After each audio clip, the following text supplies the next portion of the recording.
I am Zane, a relationship consultant and psychologist.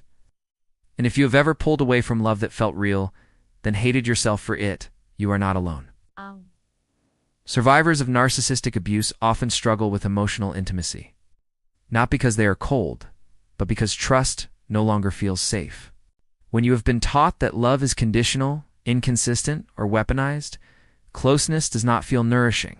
It feels dangerous, not because the other person is threatening, but because your body still remembers the cost of letting someone in.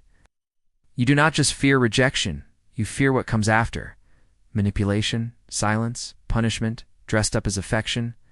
And so your nervous system does what it was wired to do. It protects you. Let's dive in deeply. Number 1. The panic of closeness.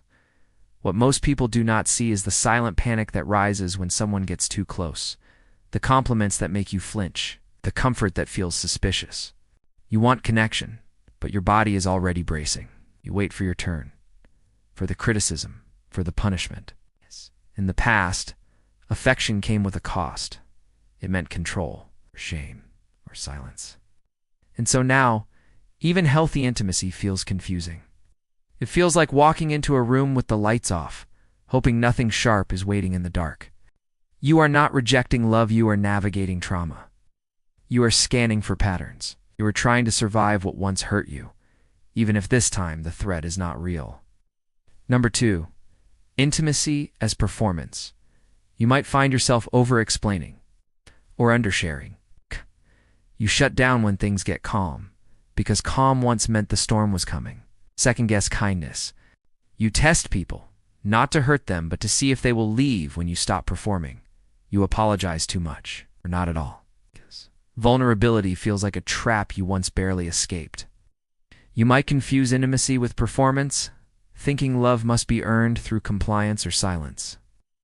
And even when someone is safe, you hesitate.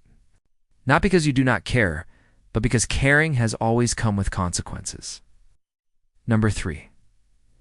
This is not emotional unavailability. This is the nervous system doing its job. This is the body remembering. This is not emotional unavailability. It is emotional survival. And the work is not to force yourself into trust. It is to slowly relearn safety.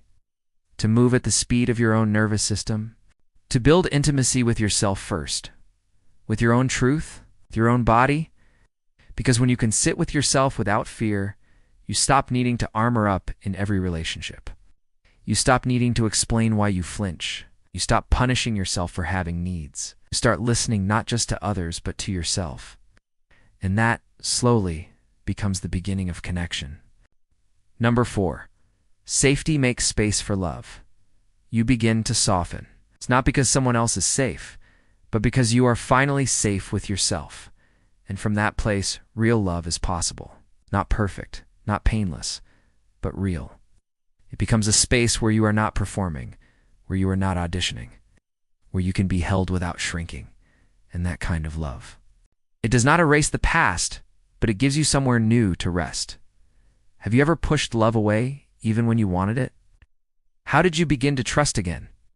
Your story might be the lifeline someone else needs. Drop it in the comments. And if this episode resonated with you, consider subscribing to STR TV, where we talk about trauma, truth, and what it means to feel again.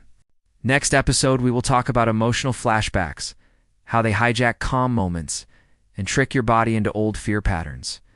Then stay close to your instincts. They are not broken. They're speaking.